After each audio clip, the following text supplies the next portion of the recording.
So in the previous session, we talked about different validation controls, and each one we saw an example for each one. So we have two assignments on those controls. Let me show them. So here I have add button and subtract button.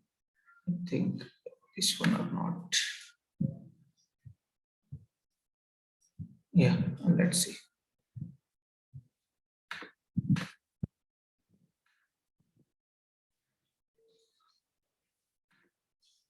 Okay, so I'm thinking like, suppose I have add button here. Suppose I have a registration button here.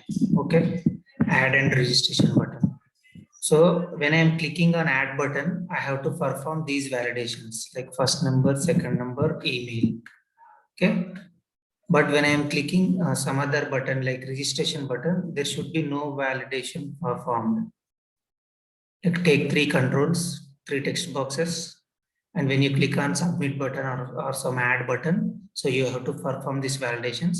When you click another button, you should not validate this data. Okay. That is one thing. I think I have designed that page. Let me check.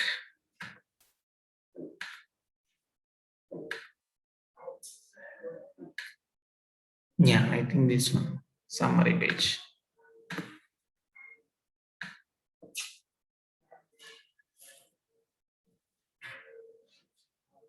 See here, I have a submit button and registration button. When I click submit button, it has to validate this data.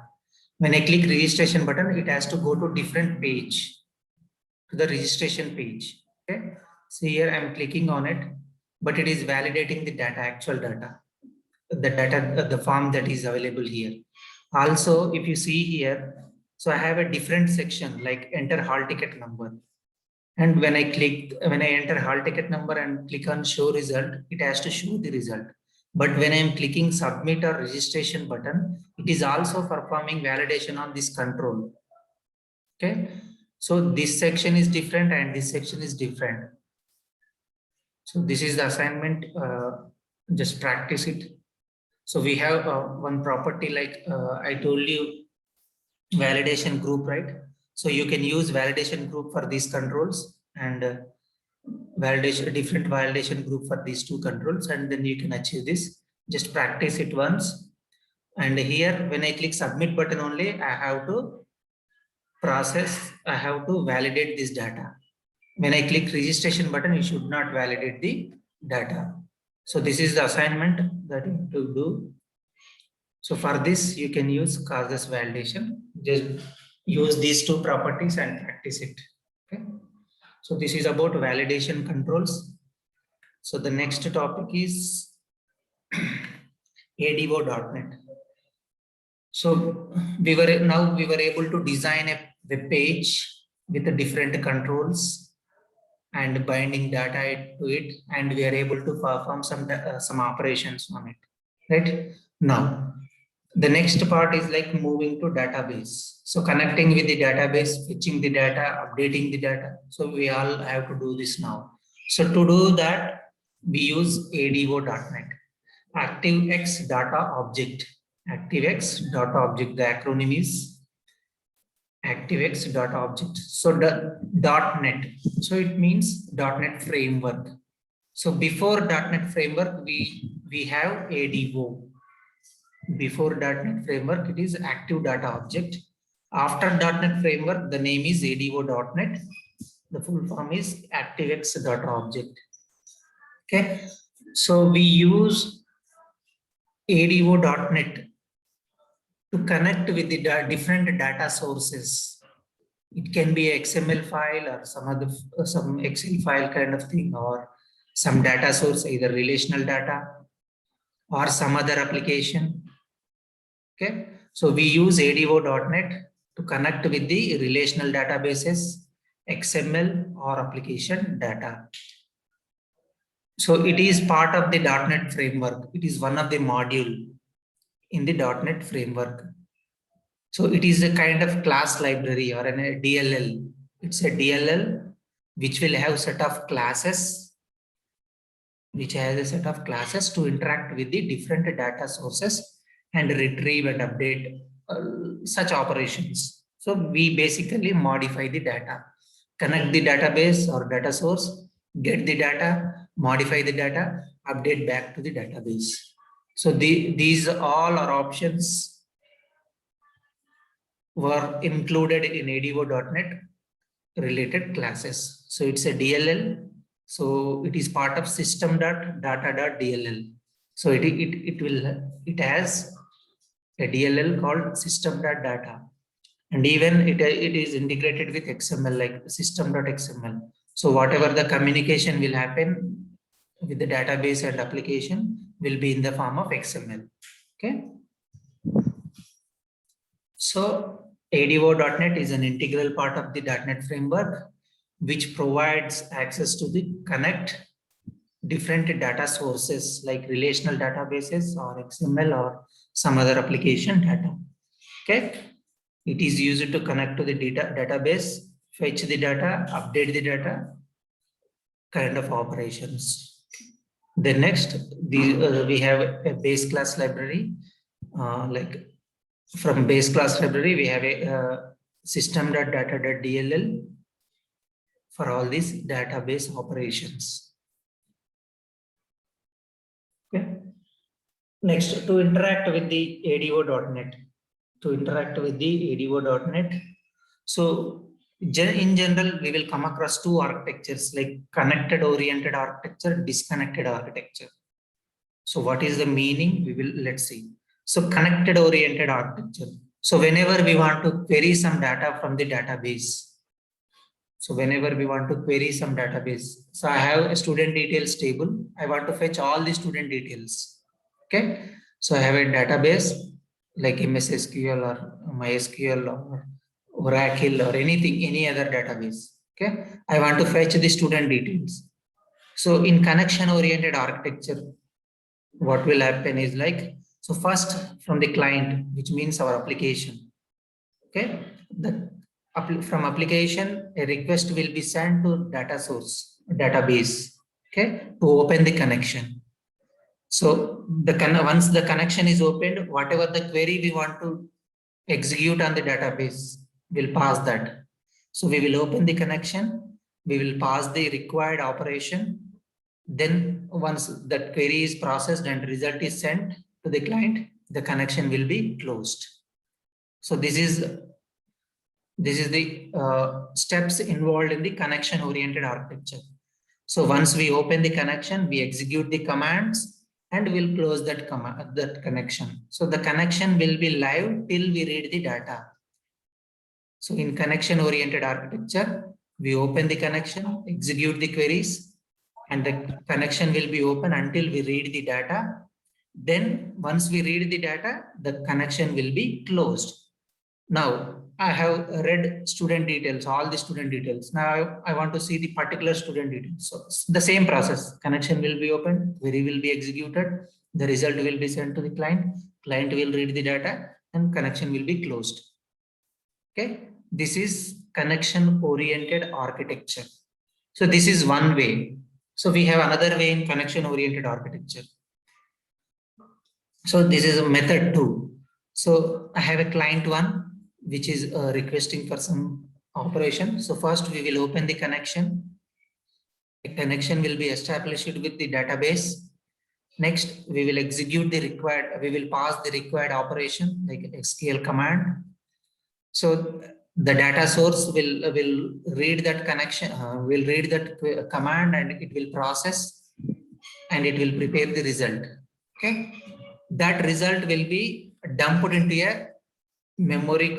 In server, we call a memory, like in a particular memory location, it will dump that data. We call it as a result set.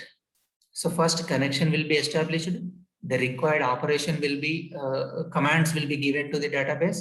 Database will perform that operation and the result will be dumped into a result set in a server memory location. We call it as a result set.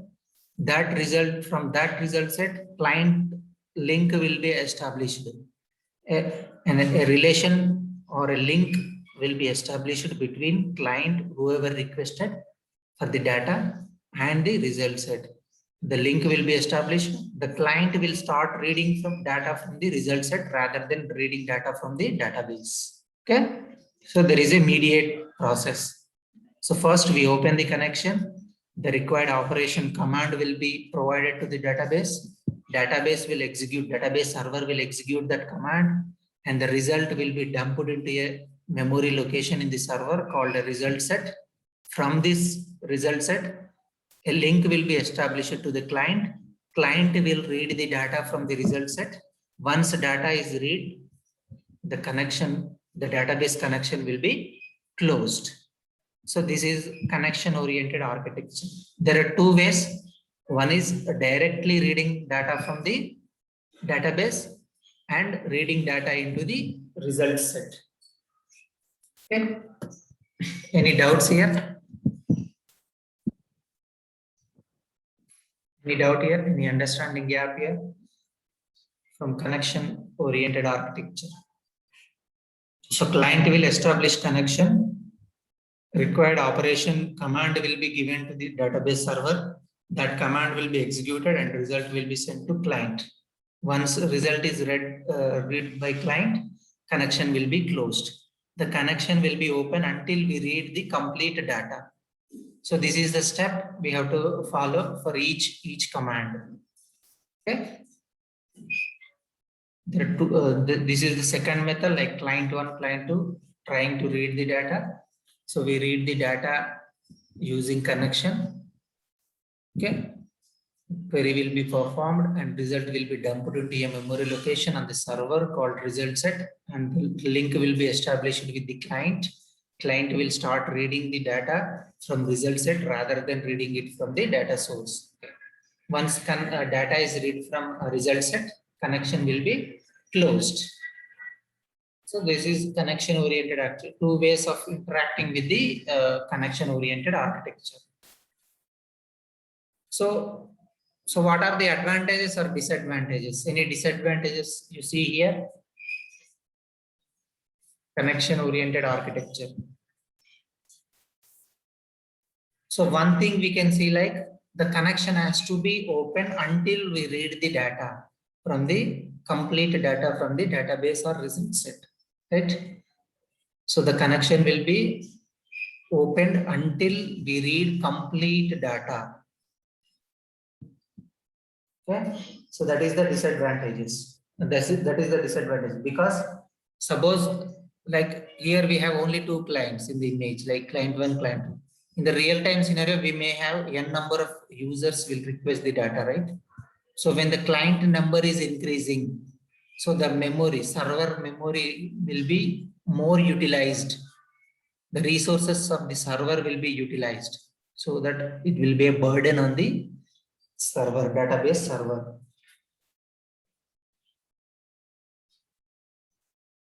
That way the performance will decrease, right? And network resources will also be wasted, because like, so I'm reading data and if I am analyzing the data, like active status, if I have active status equal to 1, I'm going to do some UI operation or some conditional checks if I am doing it UI side. So till that time, the connection will be open. If I am doing some analyzing things on the data, or if I am checking some conditions on data on particular columns, okay, the network utilization will be more. The resources will be wasted. So this is the disadvantages of connection oriented architecture. So what are those? When number of clients are increasing to the large extent, the burden on the server will be more, and the resources will be wasted, and performance will be decreased, right? Network resources will be wasted because the user is analyzing the data. At that time, connection to the database is still maintained. So until he analyze the data and until he read the complete data, the connection will be opened. So till that time, connection will be opened. So it is a kind of wasting the network resource. So to overcome this drawback, we can also go for disconnected architecture. So there are two ways of connecting to database. One is connected oriented architecture and a disconnected oriented architecture. Okay.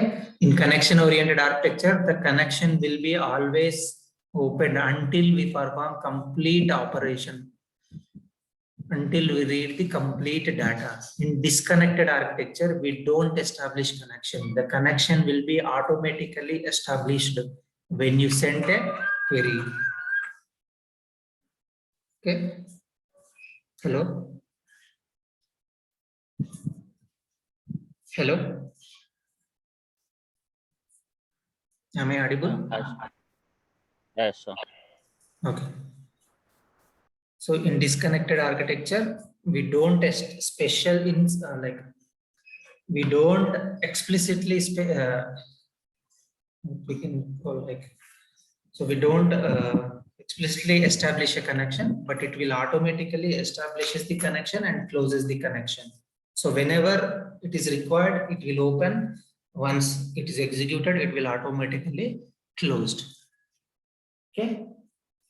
In disconnected architecture, it is not required to establish prior connection to the database. The request will be sent from the client to the server for the required data. So whenever we send a request from client to the server for required data, at the time of request only, the connection to the database is established automatically.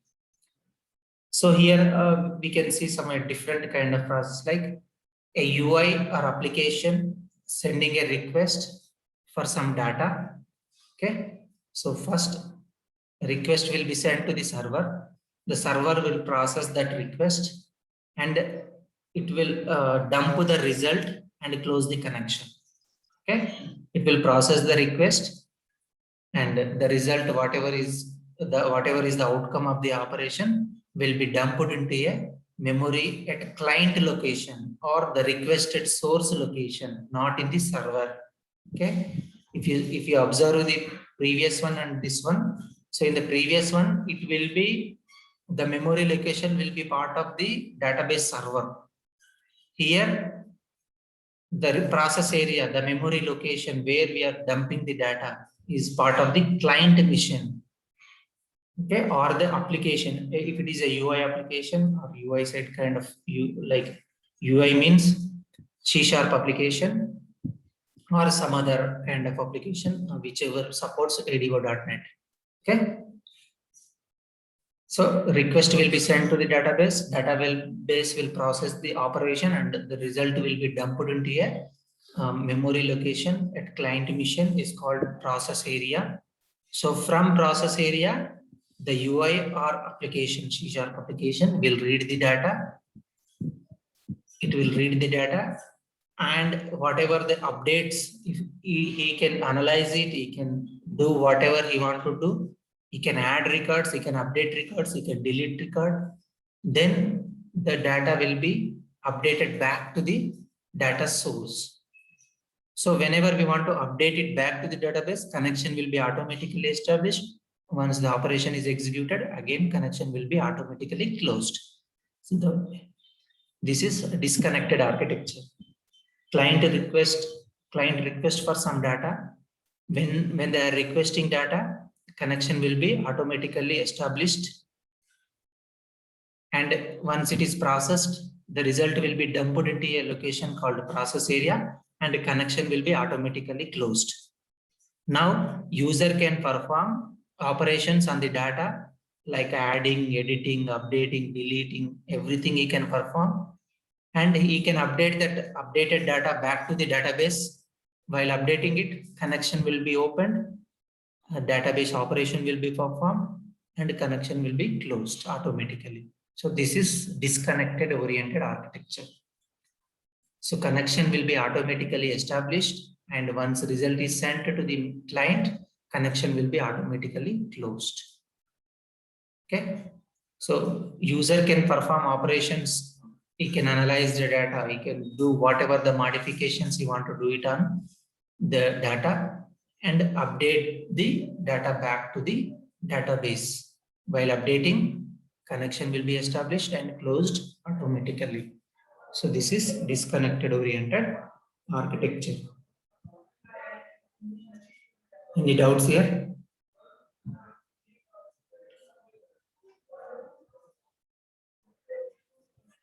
So do we see any advantages or disadvantages here?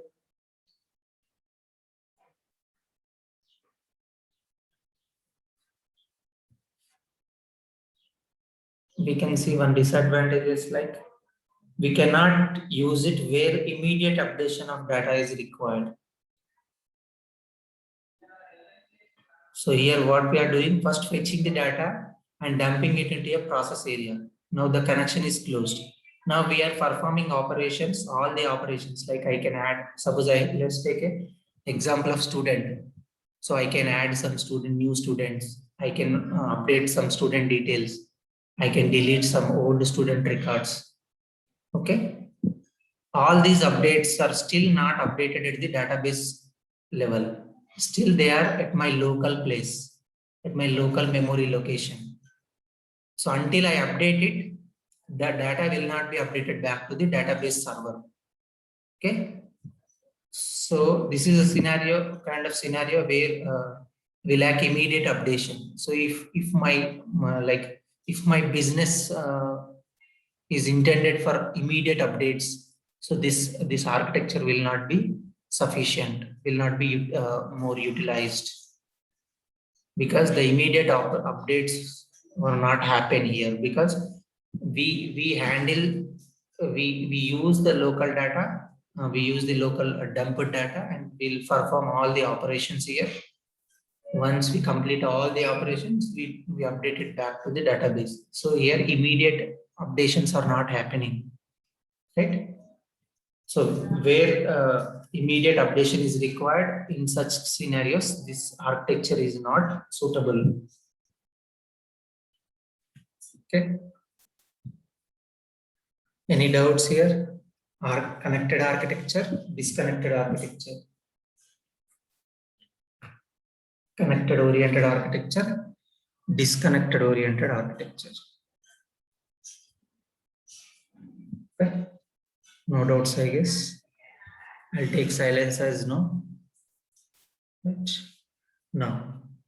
So till now we saw, like, so we are using some browser, web browser as a client and sending request to the server. So that request is going to the IIS, Internet Information Service. So that is a web server for ASP.NET. Okay, from browser we are sending request to IIS. IIS is processing the data and sending the result back to the browser. So till now we are seeing only two interactions, like client, browser, and IIS, or our website, web application, which is hosted in the IIS. So there are only two components as of now. Now when it comes to database, we will have a different server. So database is itself is a different server. Now we can see three components. First, our application, web application or browser, then IIS, web server, then database server. Okay, web browser or client application, IIS, now database server. So database server can be anything like SQL server, Oracle, OLEDB, ODBC. These are the providers to connect with the different databases like SQL server, Oracle, MySQL, or some XML, any other data source, PostgreSQL, MongoDB. Like this, we have different database servers, right? So it can be any data source. Okay. So we can see three components now: client, server, and data source, database server. Now, let's take like ADO.NET components. So we talked about ADO.NET, like it's a set of class libraries or set of classes to interact with the database server or databases. So from my application, like it can be a Windows application or web application or console application or any other database related operation application or class library. You can take anything, web application, Windows application, console application, or any other application. Okay. So from application, we interact with the ADO.NET. ADO.NET will interact with the database to fetch the data. Okay. Like database or database server can be anything like SQL Server, Oracle, MySQL, or any other database source. So to interact with all these database servers or databases or data sources, we can call it with any name. Okay. To interact with the different kinds of data sources, we have different ADO.NET providers. Like to interact with the SQL server, we have SQL client provider. To interact with the Oracle database, we have Oracle client. Okay. To interact with Oracle or any other data source, we have a OLEDB provider. OLEDB provider. We have Open Database Connection Provider, ODBC. Okay. To interact with SQL Server, we have SQL Client Provider. To interact with Oracle, Oracle Client Provider. Even we can use OLEDB provider to interact with Oracle or SQL Server or any other database source. Okay. ODBC provider, like this. Okay. So we have different providers and connection object, command object, data reader object, data adapter object, data set object. So here data reader is connection oriented architecture. We talked about connection oriented, right? So for that we use data reader here.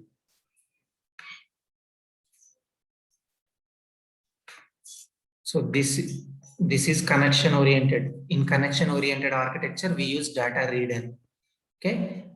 We use data set in disconnected architecture. This is disconnected architecture. We use data set.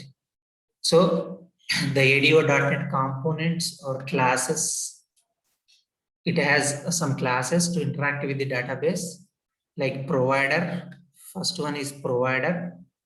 Next, connection, command, data reader, data adapter, data set. So data reader we use for connection oriented architecture. Next, data set is for disconnected architecture.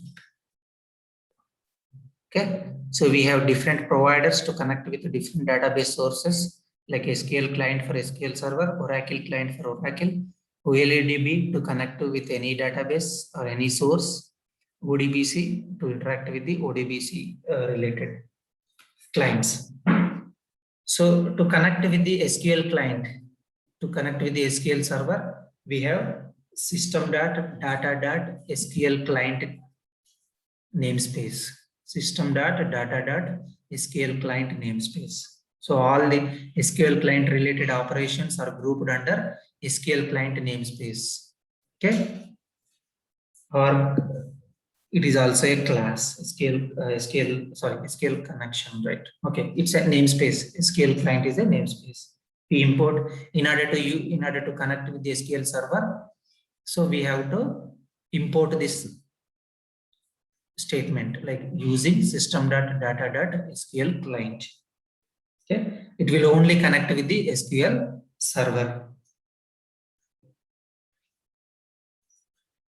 If you take Oracle, it will only connect with, if you take Oracle client, it will only connect with the Oracle database.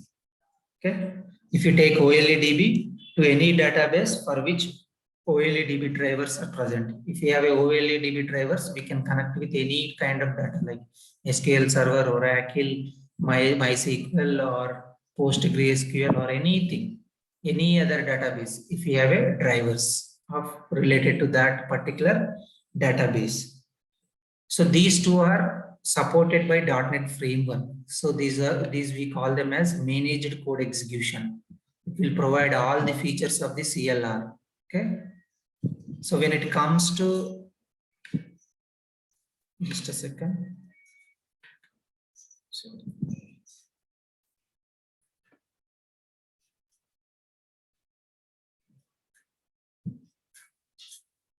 So here SQL client and Oracle client. These are managed code execution. So the code execution will happen in the form of managed code execution, which means the MSIL will be generated and that MSIL will be executed by CLR, Common Language Runtime. Okay. And when it comes to OLEDB or ODBC, so these are written by different providers, different third-party vendors. So CLR won't provide code execution support for these. So these will be executed by the code which other vendors wrote. Okay. So we call it as an unmanaged code execution. So managed code execution, which is executed by CLR, and features like automatic memory management, garbage collection, security, code access security. We talked about it, right? In the starting session, first session of .NET Framework, we talked about it. So all those features will be provided to the managed code execution. For unmanaged code execution, these are third-party vendor programs which will be used in .NET Framework to interact with the different sources. Okay, so OLEDB and ODBC are unmanaged code execution, and these will be a bit slow because those will be executed in a different environment.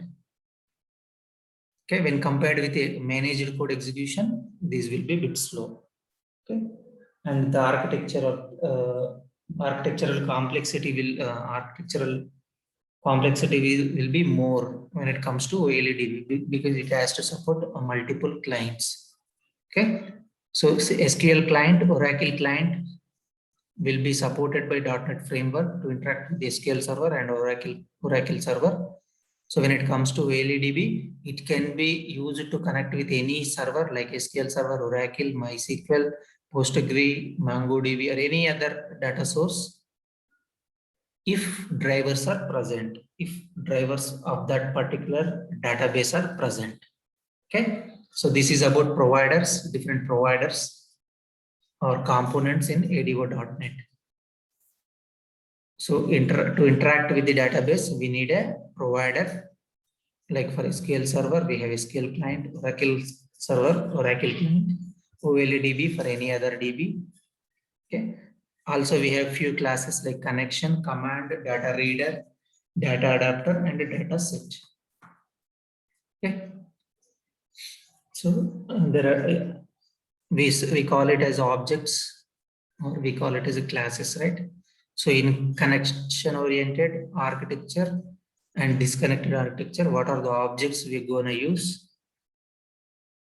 So first, the .NET data provider. So in this, we have connection, command, reader, adapter. Okay, these comes under connection-oriented architecture. So to establish the connection and to pass the required parameters and to execute the data. So we use connection, command, data reader, data adapter. Next, in disconnected architecture, we use data set. Data set will hold the different data tables. So data set will hold the different data tables. We call it as a data table collection. So each data set or each data table in data set will hold a data table. That data table will have data columns and rows and some constraints like primary keys and some data relations. Okay. So this is connected and disconnected architecture. In connected architecture, we use connection, command, data reader, and adapter. In disconnected architecture, we use data adapter with a data set. Okay, data adapter with data set. So we will see an example for all this. No issue. First thing, connection class. We'll talk about it. We'll directly write the code and we'll see the different options. Okay. Let me jump onto that. So with the connection class, we have properties like connection string, connection timeout, state, to know the connection state, and a data source to which we want to connect, packet size. Okay, so these are the different properties available with connection class. We have open method, close method to open the connection and close the connection. Okay, next we have command class. So we can specify the type of command and command text, whether it is a stored procedure or a table or some simple query. Okay, next command timeout. So the default timeout will be 30 seconds. Next, connection. To execute the command in a particular database, we use connection class, connection object. And next, parameters. If you want to pass some input parameters, we use parameters property.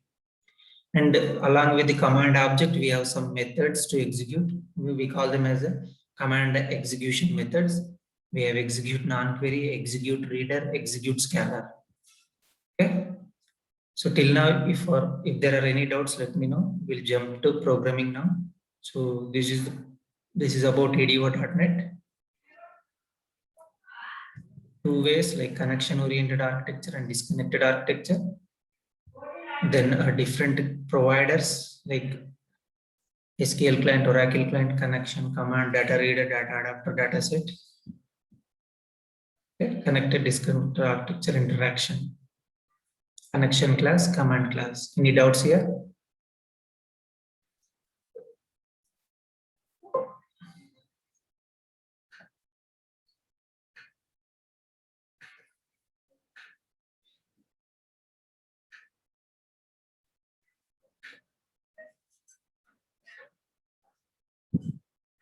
Any doubts till now?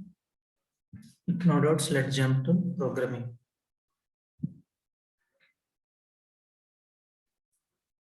I'm just adding a DB operation. DB operations page.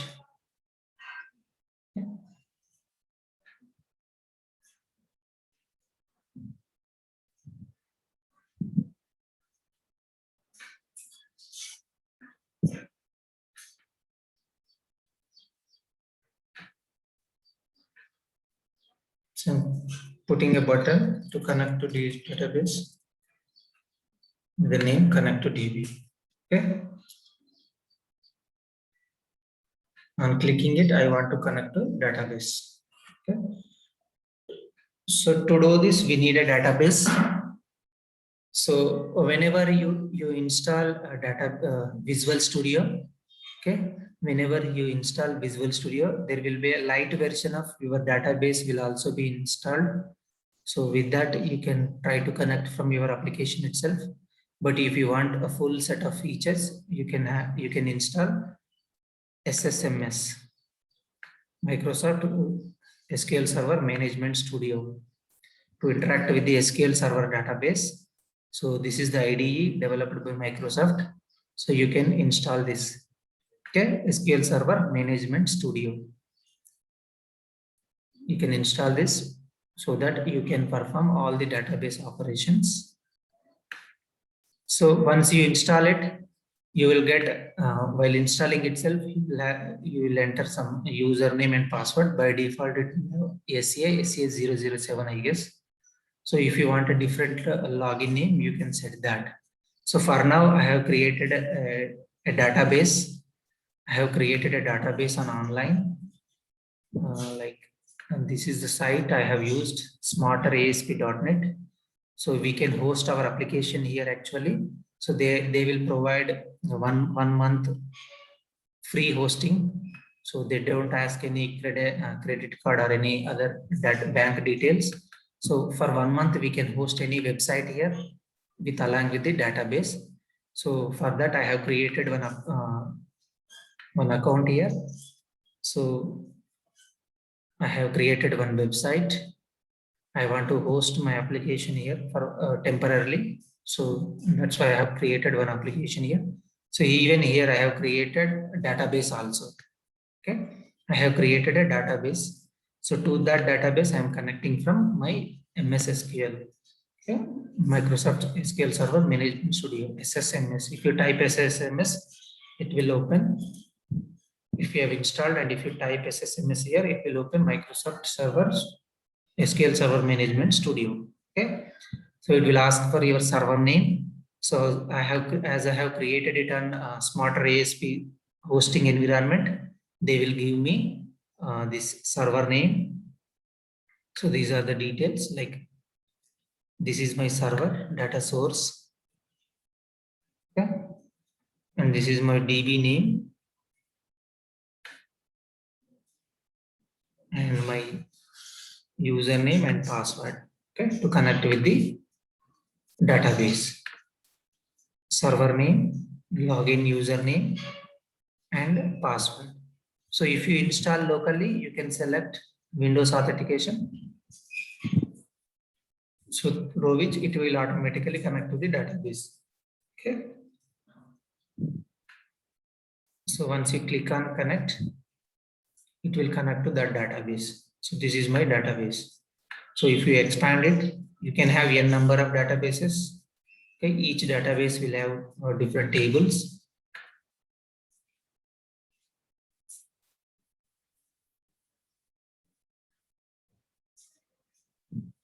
So just it is trying to expand the tables. As I did not create any table, so there are nothing here, nothing showing here. Okay. So to interact with the database, I need table. So let me take some query, some code.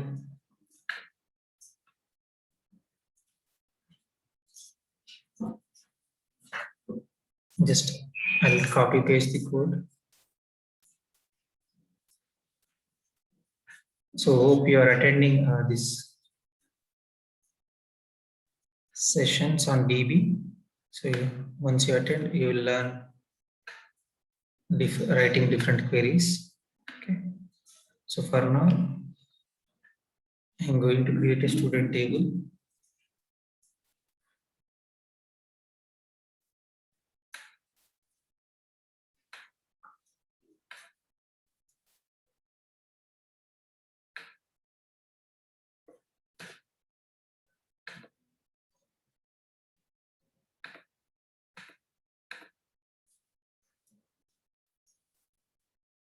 Okay. I have some query ready. So I'm creating a table called student ID. This is the primary key. So to uniquely identify the record, we use this ID, name, and it's of varchar, like string of 255 length, age, which is of type integer, address, and it is of type string or varchar of 255 length. These three can be null, but this is not null. Okay. I'll also make it not null because name is also important. So I'm not I'm making it as a not null. So these two can be null. So I'm inserting some values into each student. First, I'll create the student. Command executed. Now I am inserting data. Okay. Now records are inserted. Now to see the data, I'll just write a command, select star from student. Okay.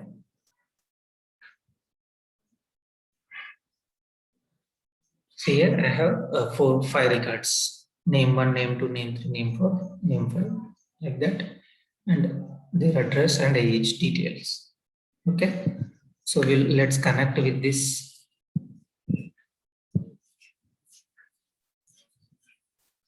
Okay, wait. Now, when I click on that button, I want to connect to database. Okay. So to use, as I'm using SQL Server, so we have to use system.data.SQL client. Okay. So in order to use SQL related operations, we have to use this namespace. SQL client namespace, which have some predefined classes to interact with the SQL server or database. Okay. So first, we have to establish the connection. So first, we'll talk about SQL connection. So SQL connection is a class represents an open connection to SQL server database. This class cannot be inherited. Okay. This is about class.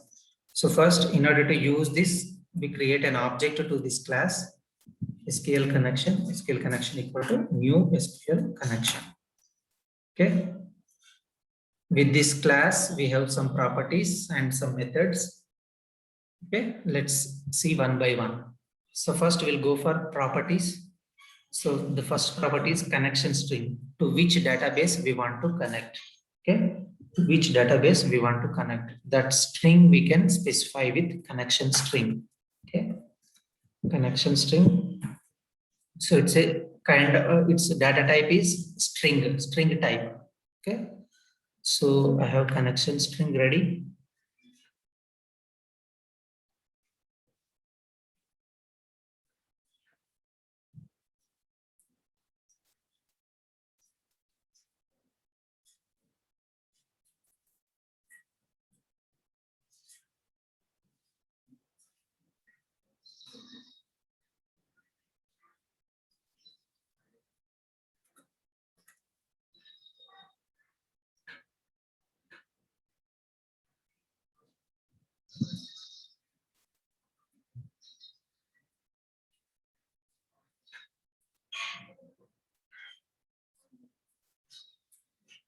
Okay, this is the format of the connection string.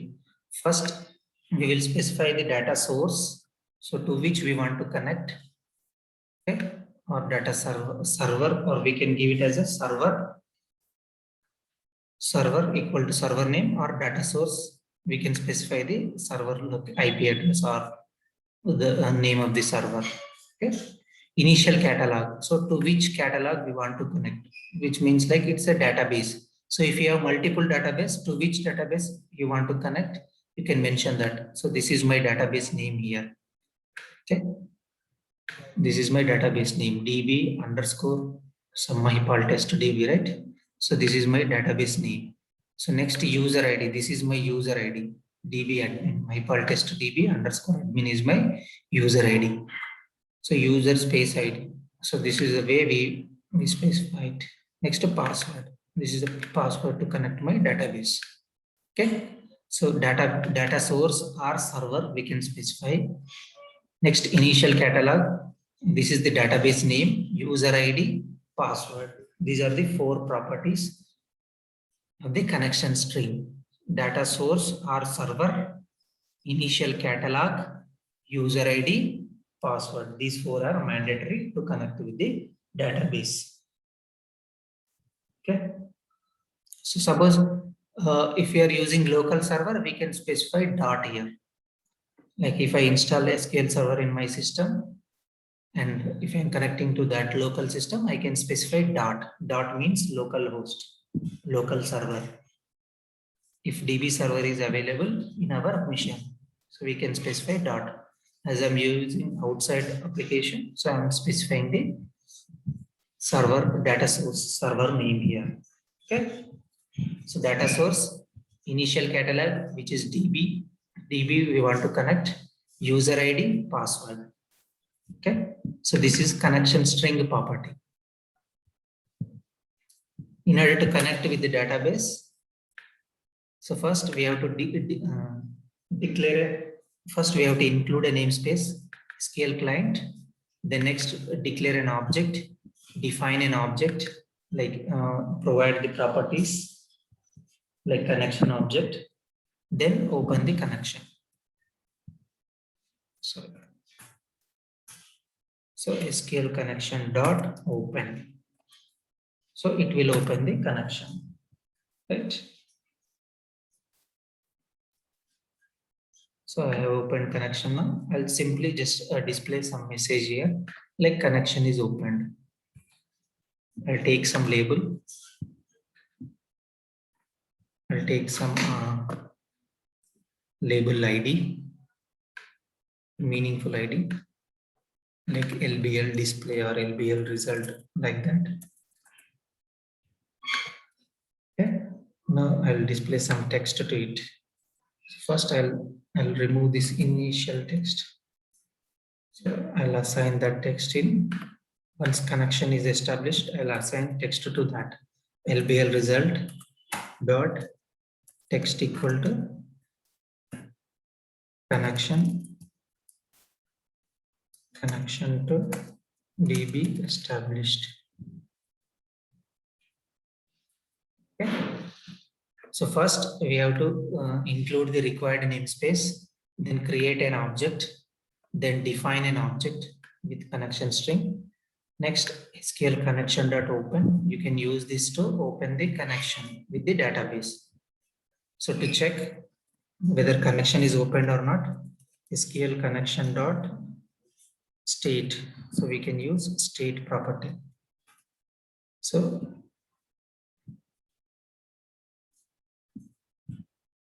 equal to connection state. So these are the options: open, closed, broken, closed. Like this, we have few connecting, executing, fetching. So for now, we use only open, closed. Okay. If it is open, if the connection is open, check this.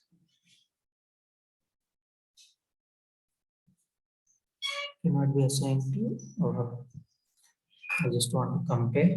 So I'm just checking whether it is open or not.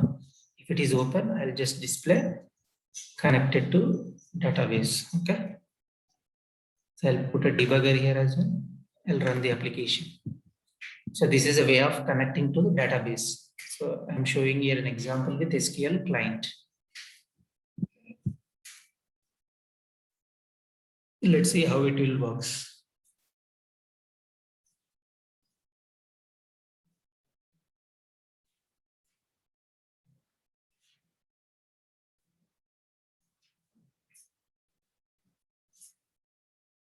So I have a button here. I'm clicking on it. So it is trying to connect to the database. Now see, it executed. Now connection dot state, if you see it. So it's open now. Okay. So it will display label. See here, connection to DB established. I'll show it again. So on clicking, after creating object, I'll check the state, and then after establishing the connection, I'll check the state so that you can understand. So now I'm clicking on button. So first object is created. First I'll check the status. So see here, state is initially closed because I just created object. I did not even define and open connection. Okay. Now again, so I specified connection string, SQL dot connection string. You can see here whatever I set, it was set into connection string. The default connection timeout is 15 seconds. If it fails to establish the connection with the database in 15 seconds, connection timeout will be thrown. Okay. So the state is closed. So I just set property.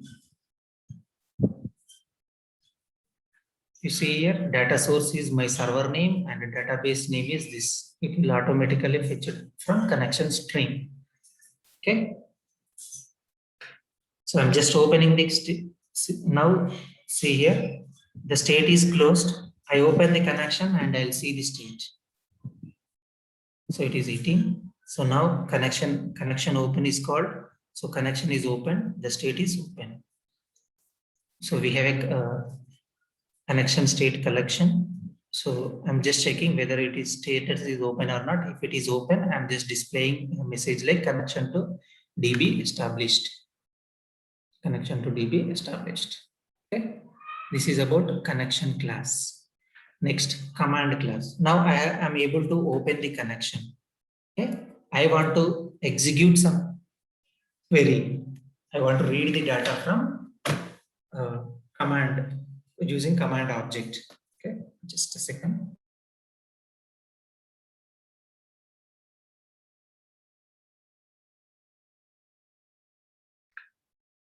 Back. So with SQL connection class or object, so we can only establish the connection. We won't perform any operation. SQL connection class, we can only perform operation, connection operation. Only we can establish the connection. We can't perform any operation here. So to perform or to execute some commands, we have SQL command class. SQL command.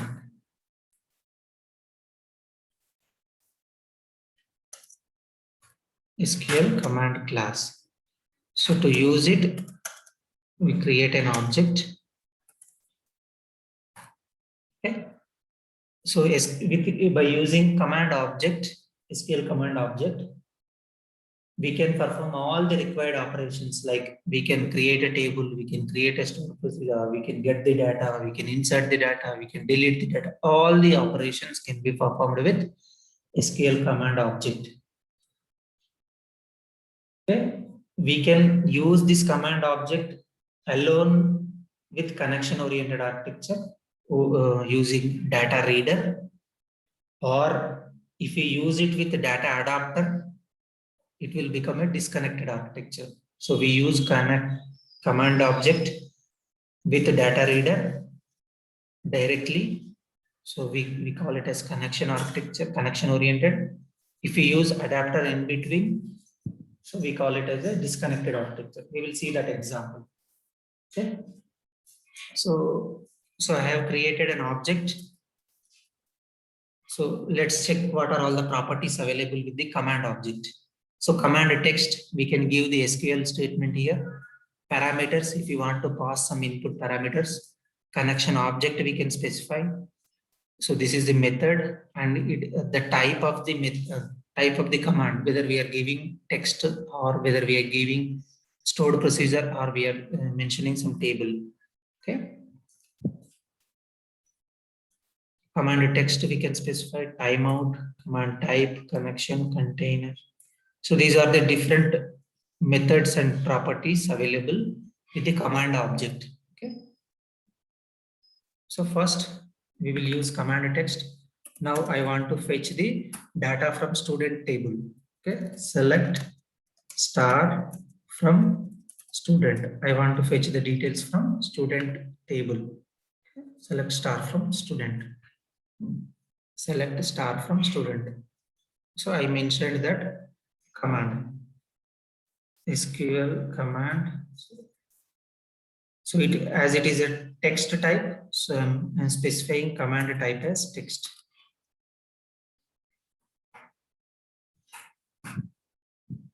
Okay. So we have a command type enum. If you go here, you can see different types. Public enum command type. Text is 1, stored procedure is 4, table direct is 512. Like this, they define. Okay. It was defined by Microsoft framework, .NET framework, or Microsoft. So if you specify text, it will take 1, stored procedure 4, and table direct 512. It's a enum. So I'm setting it as a text. Right? Command text. So we can specify command timeout also, like SQL command dot timeout. So by default, it is 30 seconds, I guess. So we can specify our own time. So the time in seconds to wait for command to execute, the default is 30 seconds. Okay, even though we won't specify it, it will take us 30 seconds. Okay.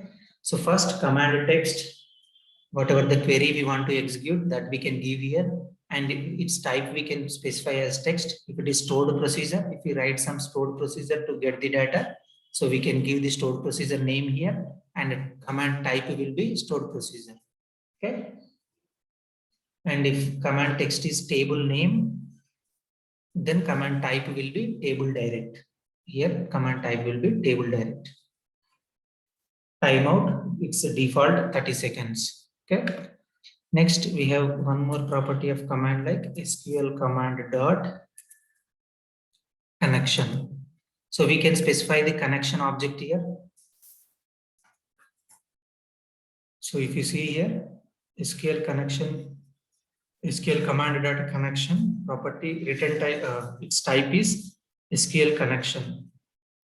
Its type is SQL connection. So I can specify this connection object here. SQL connection.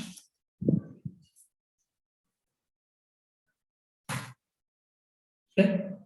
So if you have any parameters like input parameters, like if I want to get only particular student details, I can specify the SQL parameters. Okay. For now, we have created an object to the SQL command, and we are setting some text like query and its type, timeout, and then connection. Okay. This is the way to execute to get the data. Okay. Now, So connection will be opened here. I have to execute this. So I'll write SQL command dot execute non-query. So we have different methods like execute reader, execute query, execute scalar. We will see the difference tomorrow. For now, I'm just using execute non-query. Okay. So this is a way of opening connection and executing the data. Okay. Let's see now. Let's run and check.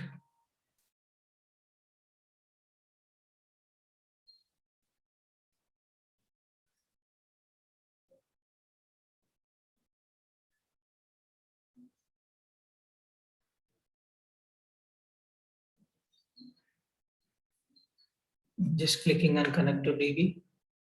So we have prepared connection object command.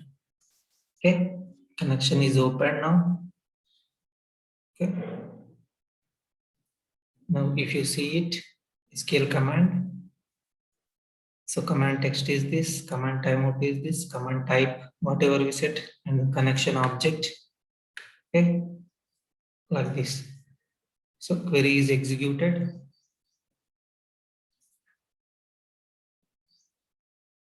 Right. So this is the way we retrieve the data. So now I'm not I executed query, but I'm not holding or displaying the result here. So we will see that tomorrow because it's already 10:08. Okay. So we will display the whatever the query we fetched and on the UI, right? So we can check that tomorrow. So once connection is open, and I'll just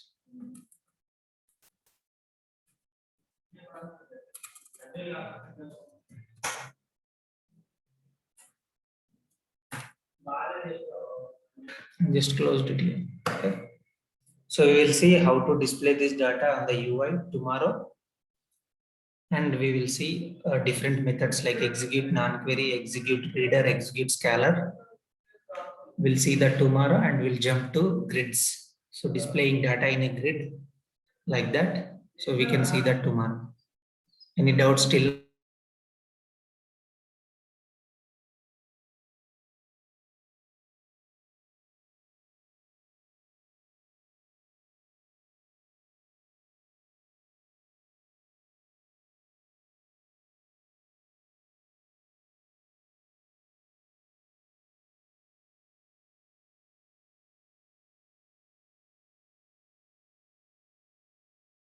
So in tomorrow's session, we will create a student, we will delete a student, we will edit a student like that. Then we'll jump to data set. So displaying it on the UI. Okay. So if no doubts, we can exit. We can end the meeting. Right.